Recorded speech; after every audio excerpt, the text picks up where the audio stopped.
Hadi abi, bana abi. Bu da yavaş.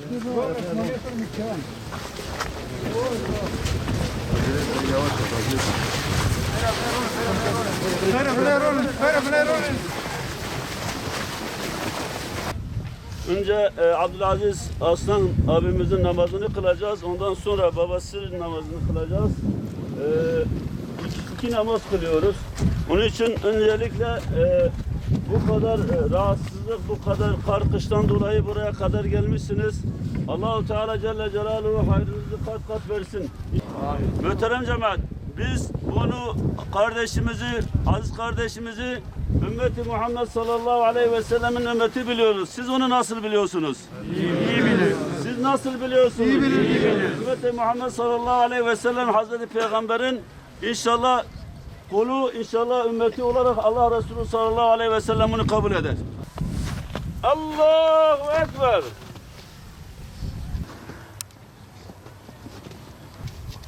Esselamu aleyküm ve rahmetullahi ve berekatuhu. Esselamu aleyküm ve rahmetullahi ve berekatuhu. Allahümme gfir lil müminine vel müminat vel müslimine vel müslimat el ahyai minhum vel emvat ila ruhi emvatina el Fatiha ma'a salavat.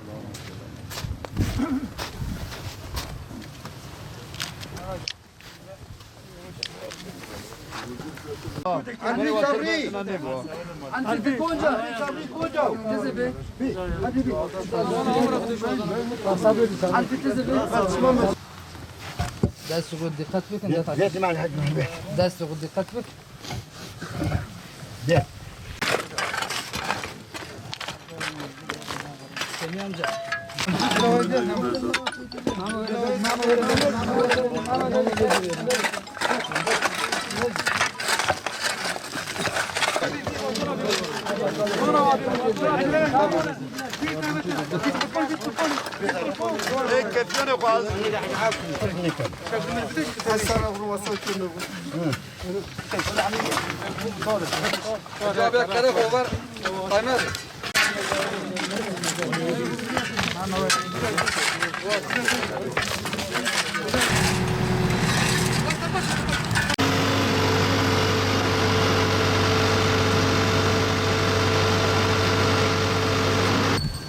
أعوذ بالله من الشيطان الرجيم بسم الله الرحمن الرحيم الحمد لله الذي لا يبقى إلا وجهه ولا يدوم إلا ملكه وهي كلمة الشهادة أشهد أن لا إله إلا الله وأشهد أن محمدا رسول الله. Abdülaziz Başkanımıza ve muhterem babalarına Rabbimden rahmet diliyoruz. Kabri nur, makamı âli, mekanı cennet olsun. Abdülaziz Başkanımız bizim hakikaten değer verdiğimiz, kıymet verdiğimiz, hürmet gördüğümüz bir arkadaşımızdı. Mümin ve mücahit bir arkadaşımızdı. Hayat hep mücadeleyle geçti.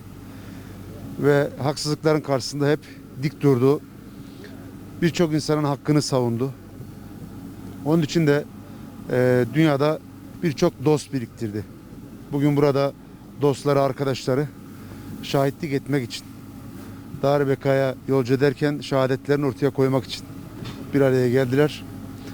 Rabbim geride kalanlarına sabır versin, sabır cemil ihsan etsin. Abdülaziz Aydın Başkanımızın ve muhterem babasının mekanını cennet etsin. Herkese dostlar biriktirmeyi nasip etsin. Ben uzaktan yakından buraya katılan tüm cemaate bir arkadaşı, sendikada yol arkadaşı, mücadele ettiği bir kardeşi olarak herkese hürmetlerimi ifade ediyorum. Hepsinden Allah razı olsun. Hepsinin ahirete irtihal edenlerin mekanları cennet olsun. Söyleyeyim, yaklaşık 12 yıldır Ankara'da beraber çalıştığımız gerçek bir dava arkadaşı, gerçek bir dava adamı ve samimi bir dost. Sizin yalnız kaldığınız dönemlerde bile derdinizi anlayabilen, sizin derdinizle dertlenebilen, herkesle her türlü derdi paylaşabilen ender, nadir insanlardan biriydi. Sendikacılık noktasında da gerçekten milletin meselesiyle ilgileniyorken kendi meselesi olarak dert edilmiş, gerçekten temiz bir şahsiyetti. Allah'ım gani gani rahmet eylesin. Elbette ki bu köyün içinden çıkmış olan değerli bir insan. Rabbim mekanını cennet eylesin. Ölüm hepimiz için acı ama güzel bir günde öldü. 3 aylarda öldü. Regaib Kandili'nde öldü. Cuma gecesi öldü. Bugün babasıyla aynı gün toprağa girmek çok acı. Rabbim inşallah onları cennette de bir eylesin. Geride kalan sevenlerine Rabbimden sabır cemil niyaz ediyorum. Bizim için büyük bir kayıp. İnşallah onun boşluğunu evlatları dolduracaktır. Evlatları bu millete, vatana daha iyi hizmetler edecektir. Çünkü iyi bir tohumun ürünüler. Biz böyle görüyoruz. Bu bayrak yarışıdır. Babalardan alınmış olan bu asaletli bir duruş evlatlarıyla da aynı şekilde devam edecektir. Biz de onun varlığını hem içimizde hem de kurumsal olarak kurumsal kimliğimizde yaşatmaya devam edeceğiz. Allah rahmet eylesin. Rabbim mekanını cennet eylesin. Aziz kardeşimiz hem köylüm hem de 80'li yıllardan beri İslami çalışmalarda tanıdığım, bildiğim yani güzel bir insandı. Gerçekten ondan rahatsız olanı duymadık. Rabbim ailesine, sevenlerine sabır versin. Değerli bir insandı.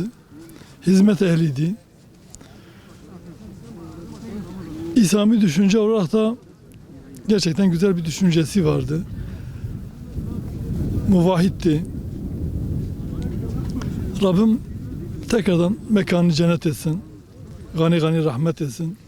Çektiklerini de bu son birkaç ay içerisinde koronadan dolayı yoğun bakımda yatıyordu. Çok sıkıntı çekti. Rabbim çektiklerini de günahlarına varsa taksiratlarını affetsin. Ona kefaret etsin. Bütün Müslümanların başı sağ olsun. Babam şerefe izzet sahibi bir adamdı. Bunu bize çok iyi bugün de gösterdi. Allah ondan razı olsun. Çok güzel bir günde vefat etti. 3 aylarda Cuma gecesi vefat etti. Bazı ölümler vardır insanlarda çok ciddi uyanışlar sağlar. Ben babamla şunu iyi gördüm. İslam şerefe izzet dinidir. Benim babam İslam üzerine olduğu için bugün tüm insanlar onun arkasından şerefli ve izzetli bir adam diye bahsediyor. Ki bu koronaya rağmen binlerce insan bu mezarlıkta son görevini onun için yerine getirmeye çalıştı. Allah ondan razı olsun. Bize çok güzel bir babaydı. Ümmete kayıp oldu. Ümmeti yetim bıraktı biraz. Ümmet için güzel şeyler yapıyordu. İnşallah Allah onun bayrağını taşımayı bize nasip eder. Biz de ümmet için, insanlık için faydalı birer evlat oluruz.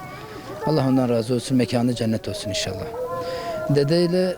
Dedem de onunla aynı bir gün sonra aynı saatte aynı şeyden vefat ettiler. İkisi de solunum arrest oldular.